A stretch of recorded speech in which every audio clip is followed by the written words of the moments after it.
তুলসী তলে মৃগ পহু চৰে দেখিছেনে বাৰু সকলোৱে জানো কাতি বিহুত আমি গাওঁ হয়নে বাৰু ডিব্ৰুগড় মোৰ চেণ্ট মেৰিজৰ স্কুলত আজি আৰ্ট এণ্ড ছায়েন্সৰ এক্সিবিশ্যন আছিল ভাবিলোঁ আমাৰ ছোৱালীকেইজনীকো লৈ যাওঁ দেখাবলৈ তাতে গৈ দেখিলোঁ আমাৰ আমাৰ অসমীয়া বিহুকেইটাক ইমান ধুনীয়াকৈ এটা ক্লাছৰুমত আবদ্ধ কৰি ৰাখিছে তেওঁলোকে ধুনীয়াকৈ সজাই পৰাই ৰাখিছে খুব ভাল লাগিল সেইকাৰণে ভাবিলোঁ ভিডিঅ'টো সকলোৰে লগতে শ্বেয়াৰ কৰোঁ আমাৰ মানে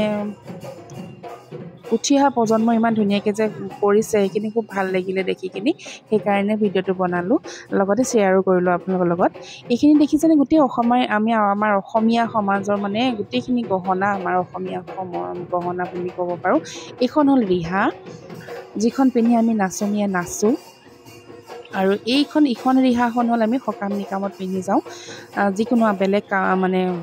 হেৰিয়াত আমাৰ ইউজ হয় ব্যৱহাৰ কৰা হয় এখন ৰিহা আৰু ইয়াত গোটেইখিনি মেখেলা চাদৰ তেওঁলোকে ৰিপ্ৰেজেণ্ট কৰিছে সকলো ধৰণৰ মেখেলা চাদৰ দেখাইছে ইয়াতে সেইটোও ভাল লাগিলে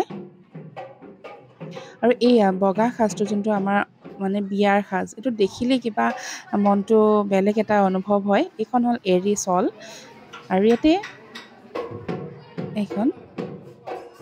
মিচিং কাপোৰ আছে ৰাভা সকলোৰে আছে মানে আমাৰ ইয়াতে সেইটোৱে আমাৰ অসমৰ এটা মূল ঐতিহ্য বুলি ক'ব পাৰি ন যে সকলো মিলি আমি থাকোঁ ইয়াতে বিহু মানে গোটেইকেইটা বিহুকে ধুনীয়াকৈ দেখুওৱা হৈছে খুব সুন্দৰকৈ দেখাইছে তেওঁলোকে বস্তুটো এইখিনি আমাৰ অসমীয়া গোটেইখিনি বাচন কাঁহী বাতি বানকাঁহী তাৰপিছতে বানবাতি শৰাই ঘটি গোটেইখিনি দেখাইছে আৰু আমাৰ ছোৱালীকেইজনী পিটিক পাটাক ঘূৰি ফুৰিছে ইফালে সিফালে গৈ দৌৰি আৰু দেখিছেনে এৰী কেনেকৈ কাটা যায় গোটেইকেইটা বস্তু দেখাইছে এইটো এৰীৰ আমাৰ হেৰি হয় এৰী পলু এৰীটো কেনেকৈ লেটা তাৰপিছতে আপোনাৰ আকৌ মেচিনটোতনো আমি যঁতৰটোত কেনেকৈ কাটে সেইটো বস্তু দেখাইছে এইখন বগাখন যে আমি দেখিছোঁ এই বগা আমাৰ এখন চেলেং চাদৰ খুব আমাৰ মানে সকাম নিকামত দৰকাৰী হয় মানে আমি ব্যৱহাৰ কৰোঁ চেলেং চাদৰ নামঘৰ হওক সকাম হওক ভাল কিবা আমি হেৰি কৰিলে আমি চেলেং চাদৰখন সন্মানেৰে গিফ্ট দিওঁ হয়নে খুব মৰমৰ হয় এইখন গামোচাখনৰ নিচিনা চেলেং চাদৰখনো আমাৰ খুব সন্মানৰ হয় আৰু এয়া হ'ল কাতি বিহু খুব ধুনীয়াকৈ তাকে শৰাইও এখন দিছে পানী চাকি তামোল পাণ ধান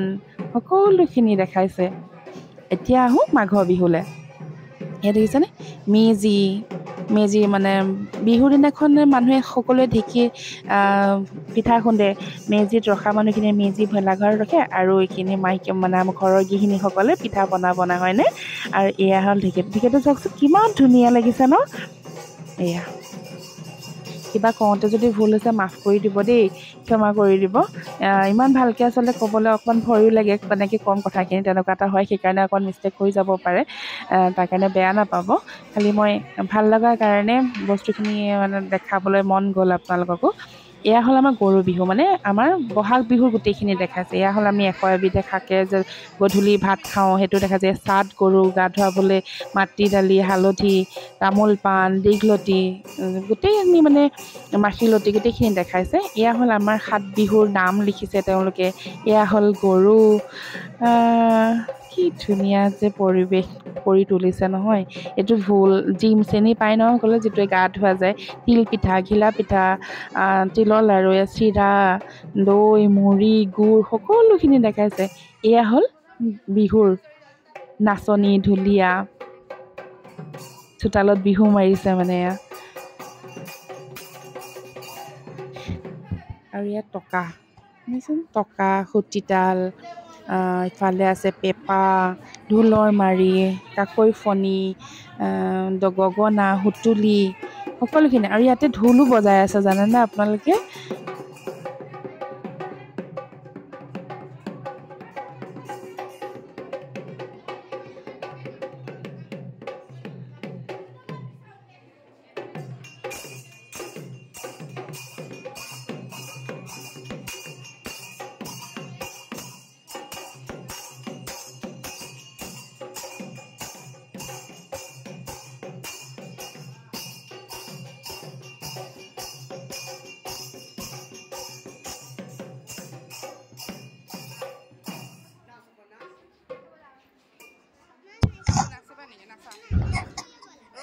এয়া চাওকচোন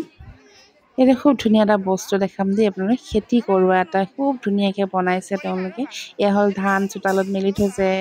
এইটো কুঁৱা এইয়া দেখিছেনে খেতি কৰিবলৈ গ'লে হাল বাইছে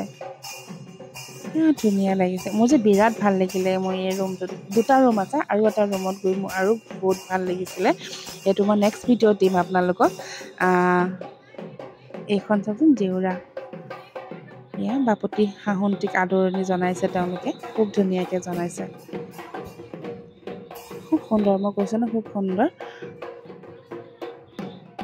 আৰু আমাৰ কয় যে ঢোলৰ মাতত নাচনী ৰখিব নোৱাৰে এয়া নাচনী ৰখিবই পৰা নাইকিয়া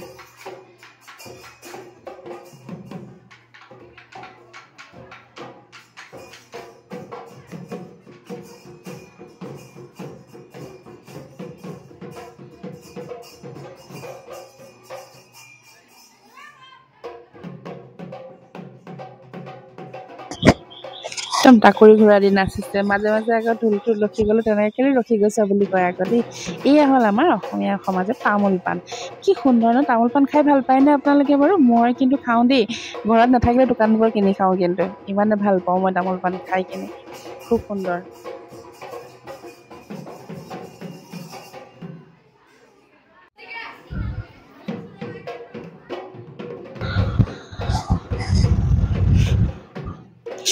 সকলোখিনি বৰ্তন নহ'লেও তেওঁলোকে যিমানখিনি কালেক্ট কৰিছে খুব ধুনীয়া আপোনালোকক আদৰণি জনোৱা হোৱাই নাই নহয় মোৰ চেনেললৈ welcome to my Pallavi Parashri blog আকৌ এটা নতুন ভিডিঅ'ত লগ পোৱাৰ প্ৰতিশ্ৰুতিৰে আজিলৈ আহোঁ দেই বাই বাই